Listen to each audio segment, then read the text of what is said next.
Ever bought ginger at the grocery store, used a little piece, and then watched the rest shrivel up in your refrigerator? What if I told you that one single ginger root from the supermarket could multiply into hundreds, even thousands of pounds of fresh ginger over time? It sounds almost too good to be true, but ginger is one of the most generous plants you can grow. And today I'm going to walk you through the complete process of turning one piece of store-bought ginger into an endless supply. From selecting the right rhizome to harvesting your own homegrown ginger, I am covering every single step. Plus, stick around to the end where I will show you how to make the most incredible fresh ginger tea you have ever tasted using your harvest. Let us get started. Ginger is one of those crops that every gardener should have in their repertoire. And here is the thing most people do not realize. You do not need a tropical climate or a fancy greenhouse to grow it successfully. With the right techniques and a little patience, you can grow ginger almost anywhere in the country. Once you understand how this amazing plant works, you will see why one small piece can truly become a lifetime supply.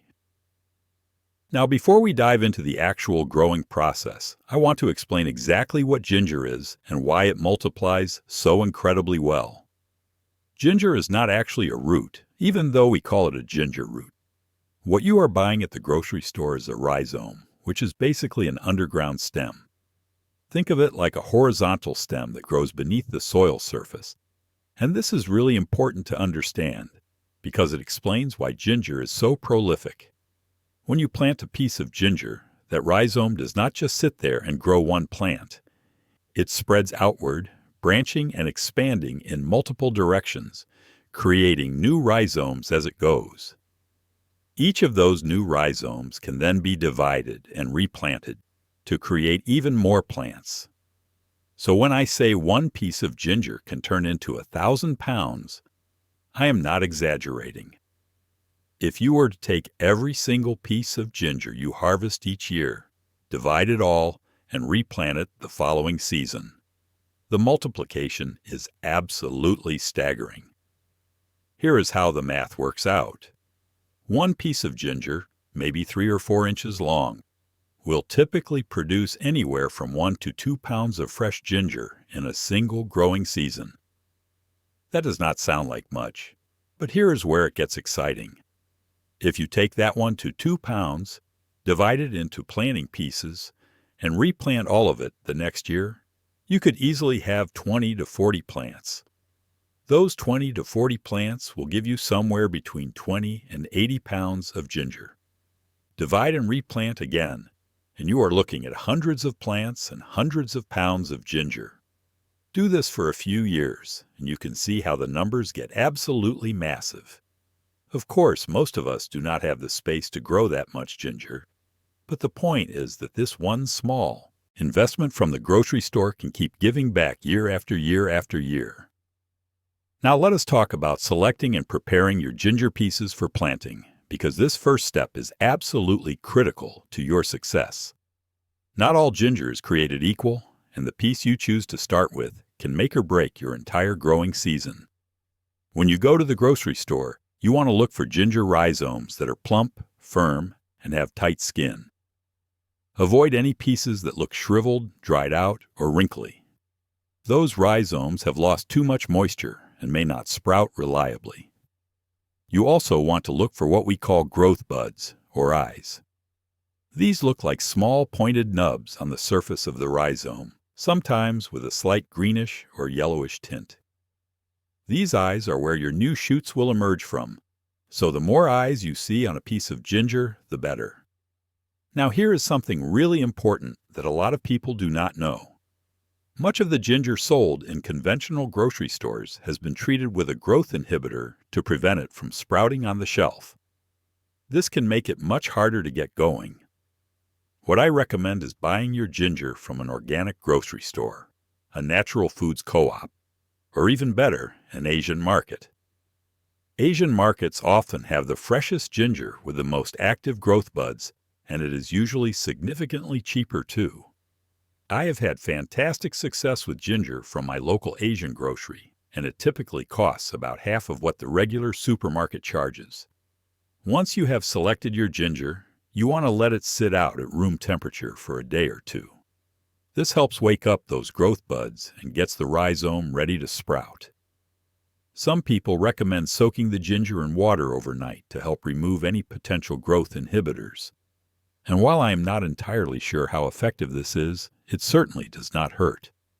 I usually give mine a good overnight soak in lukewarm water just to be safe. When it comes to cutting your ginger into planting pieces, you want each piece to be at least 1 to 2 inches long, with at least 1 or 2 visible growth buds. You can plant larger pieces if you prefer, and honestly, larger pieces tend to give you a head start because they have more stored energy to fuel that initial growth. I typically cut mine into pieces that are about 2 to 3 inches long, each with 2 or 3 eyes. After cutting, and this is a step that many people skip, you want to let those cut pieces sit out and dry for a day or two. This allows the cut surfaces to form a callus, which helps prevent rot when you plant them. Just set them on a paper towel in a warm spot out of direct sunlight and let them dry until the cut edges look slightly dried and healed over. This simple step can dramatically improve your success rate. Now let us talk about sprouting your ginger indoors, because this is where the magic really starts to happen. You can absolutely plant ginger pieces directly into the ground or into containers, but I have found that pre-sprouting them indoors gives you a significant head start and much better results overall. The reason pre-sprouting works so well is that ginger is a tropical plant. It is native to Southeast Asia, where temperatures are warm and humid year-round. Here in the United States, most of us have a limited growing season, so giving your ginger a head start indoors means more time for those rhizomes to expand and multiply before the weather turns cold. To pre-sprout your ginger, you are going to need a shallow container, some moist potting mix, and a warm location. I like to use a plastic storage container. Something like an $8 Sterilite container from any big box store works perfectly. Fill the bottom with about 2 to 3 inches of a good quality, moisture-retaining potting mix. You want the mix to be moist but not soggy. When you squeeze a handful, it should hold together like a snowball, but no water should drip out. Take your prepared ginger pieces and lay them on top of the potting mix with the eyes facing upward. Then cover them with another inch or so of the moist potting mix. You do not want to bury them too deep, just enough to keep them surrounded by that warm, moist environment. Now here is the key to success with this method. Ginger needs warmth to sprout, and I mean real warmth. The ideal temperature for sprouting ginger is between 70 and 80 degrees Fahrenheit. If your house is cooler than that, you might want to use a seedling heat mat underneath your container. I place mine on top of my refrigerator where the warmth from the motor keeps things nice and toasty, and that works wonderfully. You also want to create a humid environment, so place a lid on your container but leave it slightly cracked to allow for air circulation. Check on your ginger every few days to make sure the potting mix stays moist. If it starts to dry out, give it a light misting with a spray bottle. Now here is where you need some patience. Ginger can take anywhere from 2 to 4 weeks to start showing signs of life, sometimes even longer if conditions are not quite warm enough. Do not give up on it. I have had pieces that took a full 5 weeks before I saw any green shoots, and they went on to produce beautiful, healthy plants. When should you start this process? That depends on where you live and when you plan to move your ginger outdoors. Ginger cannot tolerate any frost, and it really does not like cool temperatures at all. You should not plant ginger outside until nighttime temperatures are consistently above 60 degrees Fahrenheit. For most of the country, that means sometime between mid-May and mid-June. I recommend starting your ginger indoors about 8 to 10 weeks before you plan to transplant it outside. So if your last frost date is around mid-April and you expect warm nights by mid-May, you would want to start sprouting your ginger indoors sometime in early to mid-March. This gives your ginger plenty of time to develop strong shoots and a healthy root system before it goes into the garden.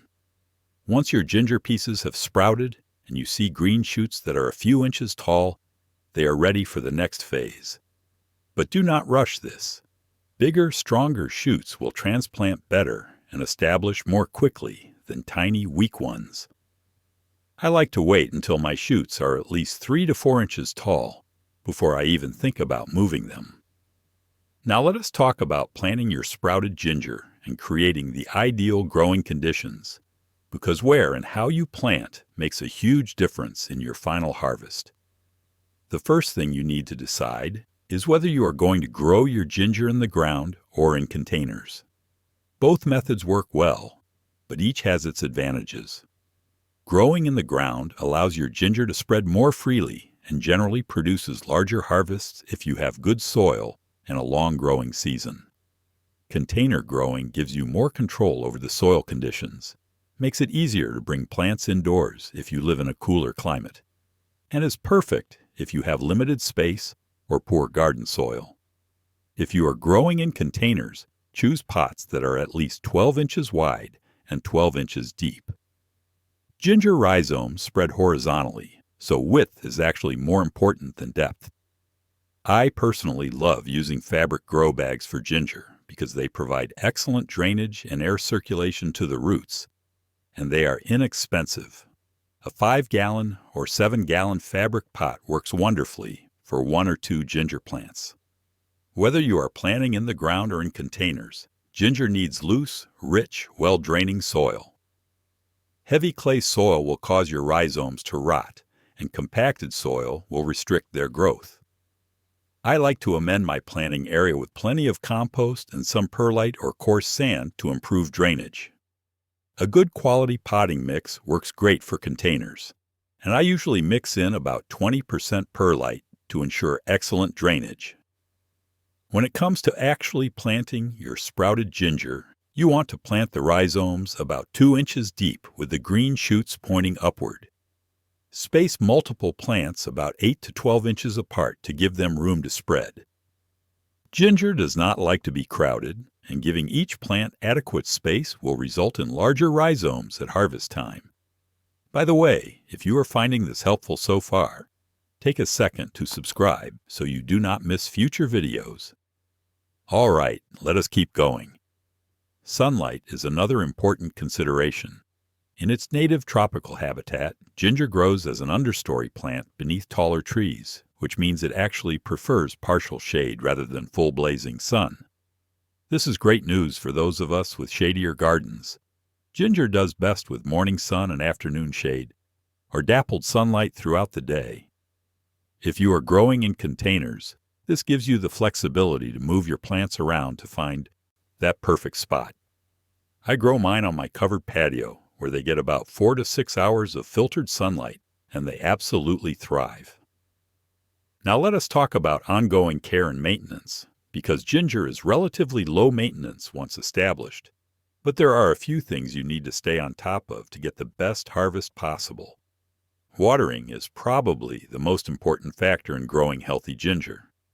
Remember, this is a tropical plant that loves moisture. You want to keep the soil consistently moist, but never waterlogged. Soggy soil will cause your rhizomes to rot faster than almost anything else.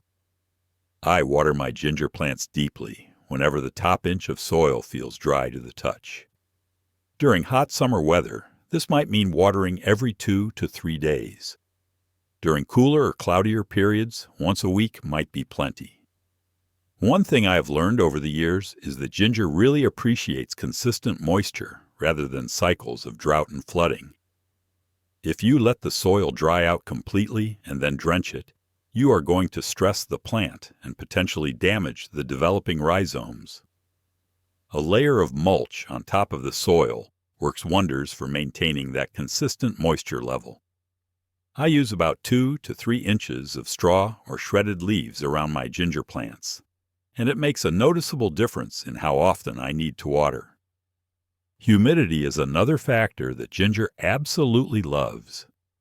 If you are growing indoors or in a dry climate, You might want to mist your ginger leaves every few days, or place a tray of water with pebbles near your plants to increase the ambient humidity.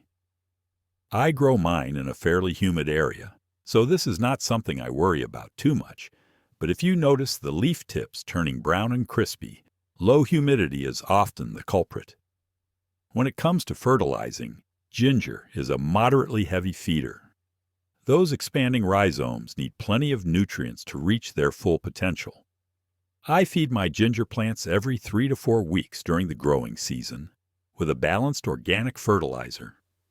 Something like a 5-5-5 or a 4-4-4 works great. You can also use compost tea or fish emulsion if you prefer liquid fertilizers. Just be careful not to overdo it with nitrogen-heavy fertilizers, as too much nitrogen will give you lots of lush green leaves but smaller rhizomes, and the rhizomes are what we are after. One thing that surprises a lot of people is that ginger plants can get quite tall. Healthy ginger plants will send up reed-like stems that can reach 3 to 4 feet in height, sometimes even taller in ideal conditions. These stems have beautiful, glossy green leaves that arch gracefully outward. Even if you never harvested a single rhizome, ginger would be worth growing just as an ornamental plant. It really is that attractive. As the growing season progresses, you will notice your ginger plants putting on more and more growth. New shoots will emerge from the soil as the rhizomes expand underground. This is exactly what you want to see. Each new shoot represents new rhizome growth happening beneath the surface. By late summer, a single planting piece might have 5, 6, or even more stems growing from it. And all of that green growth above ground translates to rhizome expansion below. Now let us talk about some common problems you might encounter and how to solve them, because even though ginger is generally an easy plant to grow, issues can pop up from time to time. The most common problem I see with ginger is root rot, and it almost always comes down to overwatering or poor drainage. If your ginger leaves start turning yellow and wilting, even though the soil is moist, root rot is likely the culprit. The first thing to do is check your drainage. If water is sitting in the saucer beneath your container or pooling around your plants in the ground, you need to fix that immediately. For container plants, make sure your pot has adequate drainage holes and that you are not letting it sit in standing water. If the rot has not progressed too far, you can sometimes save the plant by letting the soil dry out more between waterings. In severe cases, you may need to dig up the rhizome, cut away any soft or mushy sections, let the cuts dry and callus over, and replant in fresh, well-draining soil. Another issue you might encounter is yellowing leaves that are not related to overwatering. If your ginger leaves are turning yellow, but the soil drainage is fine, it could be a nutrient deficiency. Ginger that is running low on nitrogen will often show yellowing in the older, lower leaves first. A dose of balanced fertilizer usually clears this up within a week or two. It could also be a sign that your plant is getting too much direct sunlight. Remember, ginger prefers partial shade, and harsh afternoon sun can cause leaf burn and yellowing. Pests are generally not a major problem with ginger, which is one of the things I love about this plant. However, you might occasionally see aphids, spider mites, or fungus gnats. Aphids and spider mites can be controlled with a strong spray of water to knock them off the leaves, or with an application of insecticidal soap or neem oil. Fungus gnats are more of a nuisance than a serious threat, but they indicate that your soil is staying too moist. Letting the top inch of soil dry out between waterings usually takes care of them. If you notice your ginger is not growing as vigorously as you expected, temperature is often the issue. Ginger really does need warmth to thrive. If daytime temperatures are consistently below 70 degrees, or nighttime temperatures are dipping into the 50s, your ginger will grow very slowly or may even go dormant. There is not much you can do about outdoor temperatures, but if you are growing in containers, you can move them to a warmer location or bring them inside during cool spells. A seedling heat mat can also help container-grown ginger if your growing space tends to run cool. The good news is that if you follow the steps we have covered, keeping the soil moist but well drained, providing partial shade, fertilizing regularly, and maintaining warm temperatures, you should be able to avoid most of these problems entirely. Now let us get to the really exciting part, harvesting and storing your homegrown ginger. This is the moment you have been waiting for. And I have to tell you, the first time you dig up your own ginger and smell that incredible fresh aroma, you are going to be hooked for life. Ginger typically needs about 8 to 10 months from planting to reach full maturity. However, you do not have to wait that long to start enjoying your harvest. You can actually start harvesting what we call young ginger or baby ginger after about 4 months. Young ginger has thinner skin, a milder flavor, and is less fibrous than mature ginger. It is absolutely delicious and something you will almost never find in stores. To harvest young ginger, you simply reach into the soil at the edge of the plant, feel around for a rhizome, and snap off a piece. The plant will continue growing and producing more rhizomes, so you can keep harvesting small amounts throughout the season. For a full harvest of mature ginger, you want to wait until the leaves start to yellow and die back in late fall. This signals that the plant is going dormant and the rhizomes have reached their full size and flavor. At this point, you can dig up the entire plant.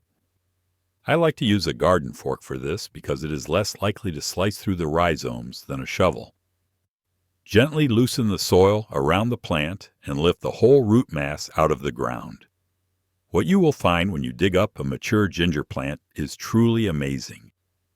That one small piece you planted in the spring will have multiplied into a large, branching mass of rhizomes, often weighing 1 to 2 pounds or more. Shake off the excess soil and use a hose to gently wash away any remaining dirt. Let the rhizomes dry in a shady spot for a few hours before storing. Fresh ginger stores remarkably well. You can keep it in the refrigerator in a paper bag or wrapped in a paper towel inside a plastic bag for several weeks. For longer storage, you have a few options. You can freeze ginger whole or sliced, and frozen ginger actually grates beautifully straight from the freezer. You can also dehydrate ginger slices and grind them into your own ginger powder, which is far more potent than anything you will buy at the store. And of course, you want to save some of your best rhizomes for replanting next season. Store your seed ginger in a cool, dark place with good air circulation until you are ready to start the process all over again.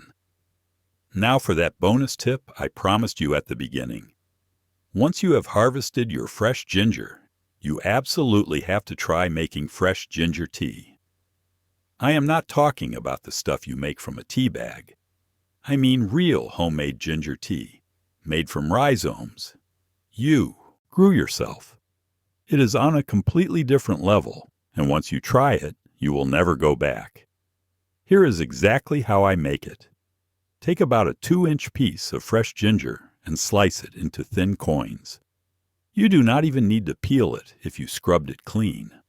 Bring about 4 cups of water to a boil in a small pot, then add your ginger slices.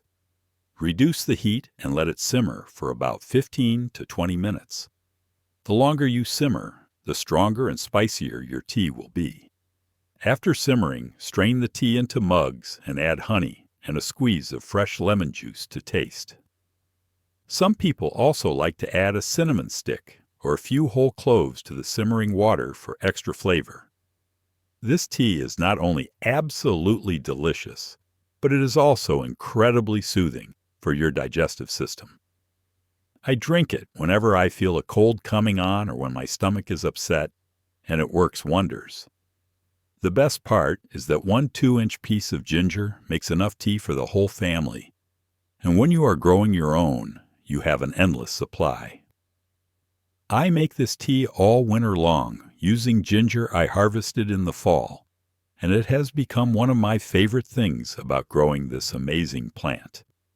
So that is everything you need to know about turning one piece of store-bought ginger into an endless supply of your own homegrown ginger.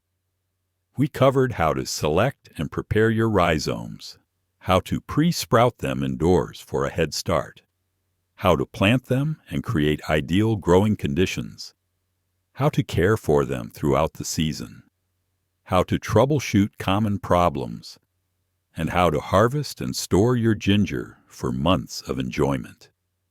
And now you know how to make the most incredible fresh ginger tea to warm you up all winter long. If you found this video helpful, I would really appreciate it if you hit that subscribe button and rang the bell so you get notified whenever I post new gardening videos. I put out new content every week covering everything from vegetables to fruits to herbs, all designed to help you grow more of your own food at home. And if you have any questions about growing ginger or want to share your own tips and experiences, drop them in the comments below. I love hearing from you, and I read every single comment. Thank you so much for watching, and I will see you in the next video. Happy gardening!